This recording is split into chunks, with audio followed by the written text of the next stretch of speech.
నిరీక్షణలో జీవనం ఏ విధంగా సాగుతోందని రెండవ జాన్ పాల్ పాపు గారి యొక్క ఆధ్యాత్మికమైనటువంటి అభ్యాసాలను అభ్యసిస్తున్నాం, పాఠాలుగా నేర్చుకుంటున్నాం.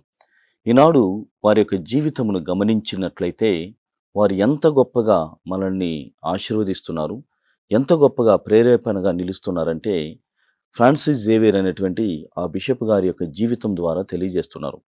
జైలులో ఉన్నప్పుడు మీకు ప్రార్థించడానికి ఎక్కువ అవకాశాలు ఉన్నాయి కదా అని ఒక అతన్ని అడగగానే, జైలులో ఉన్నటువంటి వాడు సమయం అయితే దొరుకుతుంది, కానీ ప్రార్థించడానికి కావలసినటువంటి మనస్సు కావాలి కదా, ఎలా ప్రార్థించగలం? జరిగినటువంటి విషయాలు నాకు అనుకూలంగా లేవు, నేను ఎంతగా దేవునిలో ఎదుగుతూ ఉన్నాను, విశ్వాసాన్ని ఎంత గొప్పగా చాటుకుంటున్నానో నాకు మాత్రమే తెలియదు.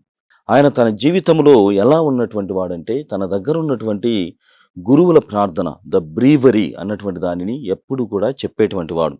అది మాత్రమే కాదు, వాళ్ళ తల్లి చిన్ననాడు నేర్పించినటువంటి దేవవర ప్రసాదము చేత నిండిన మరియమ్మ వందనము అన్నటువంటి మంగళవార్త ప్రార్థనని ఆయన వల్లివేసేటువంటి వాడు. ఇంతకు మించినటువంటి ప్రార్థన నేనేమీ కూడా చేయలేకపోయాను, ఎందుకంటే నా మనస్సు భారముతో నిండి ఉన్నది, నా శరీరము ప్రార్థనకి సహకరించడం లేదు. అలాంటి పరిస్థితుల్లో నేను కేవలము ఈ 2 ప్రార్థనలే చేస్తూ ఉండేటువంటి వాడిని. ఆ ప్రార్థనతో పాటుగా పునీత అసిసిపుర ఫ్రాన్సిస్ వారు మంచులో ఉండి ప్రార్థించేటువంటి విధానము, ఆయన చెప్పినటువంటి మాటలు కేవలము ఏం చెప్పాడంటే, my God and my all, నా దేవా నా సమస్తమా అన్నటువంటి ఆ మాటల్ని వల్లెవేసేటువంటి వాడు. అది కూడా నేను చేస్తూ ఉండేటువంటి వాడను. ఆ విధంగా అపోస్తుల రాజ్ఞి మరియ తల్లి నా కోసం ప్రార్థించేటువంటిది అని కూడా చెబుతున్నాడు ఫ్రాన్సిస్ జేవియర్ అన్నటువంటి ఈ వియత్నాం బిషప్ గారు. ప్రియమైనటువంటి సహోదరి సహోదరులారా, ఆయన ఇంకా కూడా తన యొక్క జీవితాన్ని ఈ విధంగా తెలియజేస్తున్నాడు. జైలు జీవితంలో ప్రార్థన అన్నటువంటిది ఎలా సాగింది, వాక్యాల ధ్యానాన్ని కూడా నేను చేసేటువంటి వాడను అన్నాడు. తన దగ్గర బైబిల్ గ్రంథం కూడా లేదు, కానీ ఎలా తను వాక్యాలను ధ్యానం చేశాడంటే, తనకు గుర్తున్నటువంటి ఆ కొన్ని వాక్యాలను ఎల్లప్పుడూ కూడా మననం చేసేటువంటి వాడు. ప్రార్థనలో వాక్యాల ధ్యానానికి పెద్దపీట వేసి ఆయన వాక్యముతో నింపబడి ఉన్నాడు. అందులో కొన్ని వాక్యాలని మనం గమనించినట్లయితే ఆయన జైలు జీవితానికి ఈ వాక్యాలు ఎంత గొప్పగా ఉపయోగపడ్డాయి.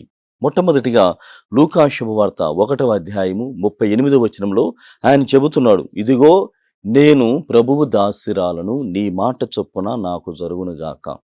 మరే తల్లి గాబ్రియేల్ దూతతో చెప్పినటువంటి మాట.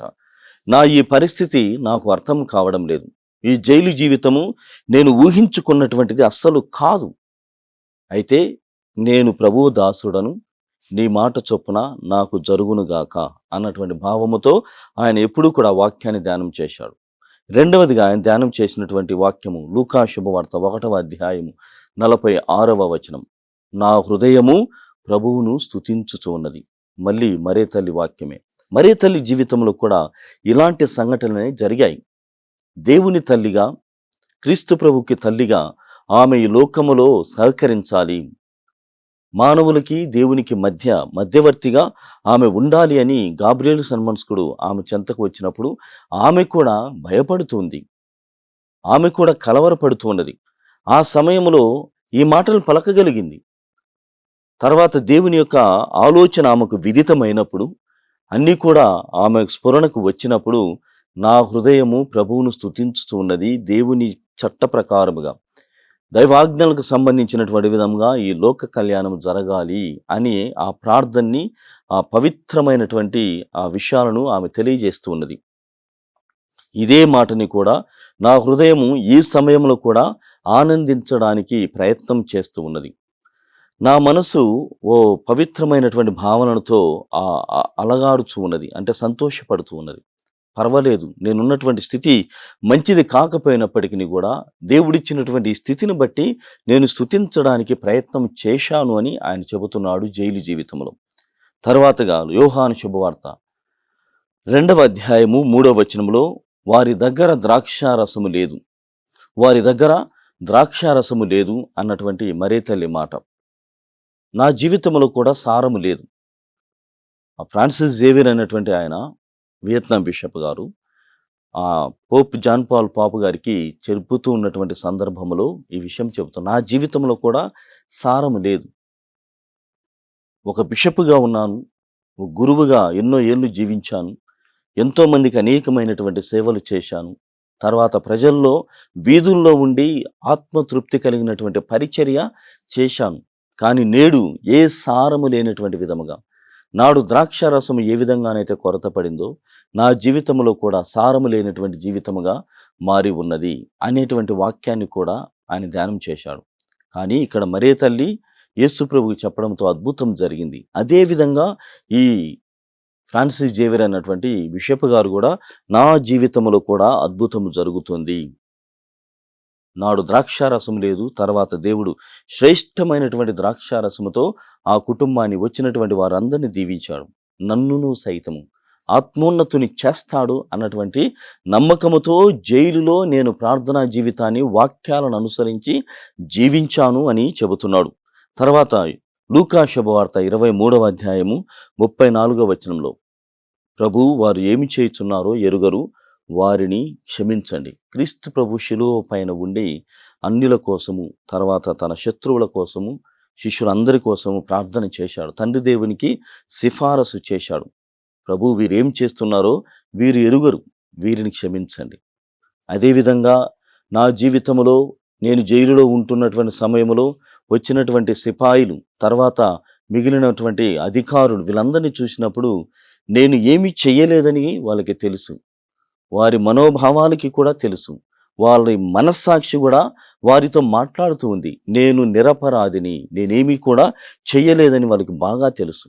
అయినప్పటికీ కూడా నన్ను హింసించడానికి, లేకుంటే ఆ చట్ట ప్రకారముగా నన్ను బాధించడానికి వారు ప్రయత్నం చేస్తున్నారు. ప్రభు వీరేం చేయుచున్నారో వీరెరుగరు, వీరిని క్షమించండి అన్నటువంటి ప్రార్థన కూడా నేను చేయగలిగాను. అన్నీ కూడా వాక్యమును అనుసరించి. వాక్యములు ఎంత బలముగా యేసు ప్రభు మన మాటల ద్వారా మనము తాకబడుతున్నామో, అదేవిధంగా నేను వాక్యముతో పోషింపబడి ఉన్నాను. వాక్యము ద్వారానే నేను కూడా శక్తిని పొందాను అని ఆయన చెబుతున్నాడు. తర్వాత యోహాను శుభవార్త 19వ అధ్యాయం 26 మరియు 27 వచనాలలో, ఇదిగో నీ కుమారుడు, ఇదిగో నీ తల్లి. యేసు ప్రభు శిలువపై నుండి ఇచ్చినటువంటి వాగ్దానపూర్వకమైనటువంటి వ్యక్తులు యోహాను గారికి మరియు మరి తల్లి. ఇదిగో నీ కుమారుడు, ఇదిగో నీ తల్లి. నాకు కూడా ఆ మాట వర్తిస్తుంది. ఇదిగో ఫ్రాన్సిస్ జేవియర్ అన్నటువంటి నీ కుమారుడు చాలా అపాయమైనటువంటి స్థితిలో ఉన్నాడు. కానీ ఒక భరోసాగా యేసుప్రభు మరణిస్తూ ఒకరికి ఒక బాధ్యతాపూర్వకమైనటువంటి వ్యక్తులను అందించాడు.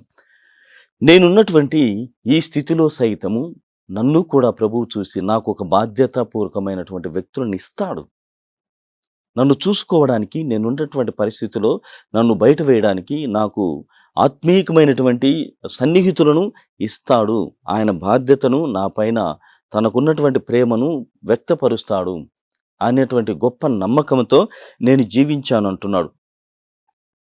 మరికొన్ని మాటలు ఆయన జీవితంలో ఆయన నెమరు వేసినటువంటి మాటలు లూకా శుభవార్త 23వ అధ్యాయము 42వ వచనము, నీ రాజ్యములో ప్రభు, ఓ క్రీస్తు ప్రభువా నన్ను గుర్తించుకొనుము. ఒక మంచివాడు, మంచి దొంగ, ఆయన చివరిగా పరివర్తన చెంది, నీ రాజ్యములో నేను చేసినటువంటి తప్పులను క్షమించి నన్ను నువ్వు ప్రవేశం చేసినప్పుడు నీ రాజ్యంలో నన్ను గుర్తు పెట్టుకో అని అడుగుతున్నాడు.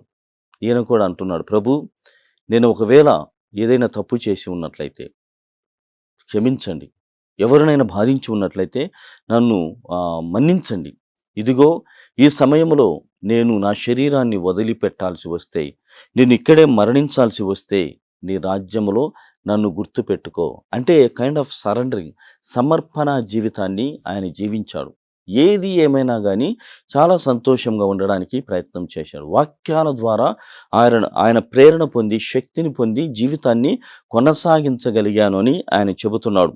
అదేవిధంగా లూకా శుభవార్త 23వ అధ్యాయము 46వ వచనంలో, నా దేవా నా దేవా, నా ఆత్మను నీ చేతుల్లోనికి అప్పగించుతూ ఉన్నాను. మళ్ళీ ఇదే ఆలోచన. ప్రభువా, తండ్రి దేవుణ్ణి కూడా క్రీస్తు ప్రభువు అడిగాడు, ప్రభువా నన్నెందుకు చేయి విడనాడితివి, నా దేవా నా దేవా నన్నెందుకు విడనాడితివి అన్నటువంటి ప్రార్థన చేశాడు.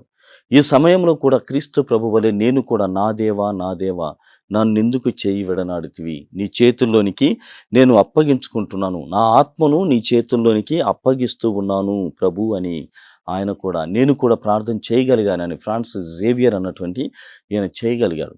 ఇదే భావాన్ని 2వ జాన్ పాల్ పాప గారు మనకు తన ఆధ్యాత్మికమైనటువంటి అభ్యాసాల ద్వారా చెబుతున్నాడు.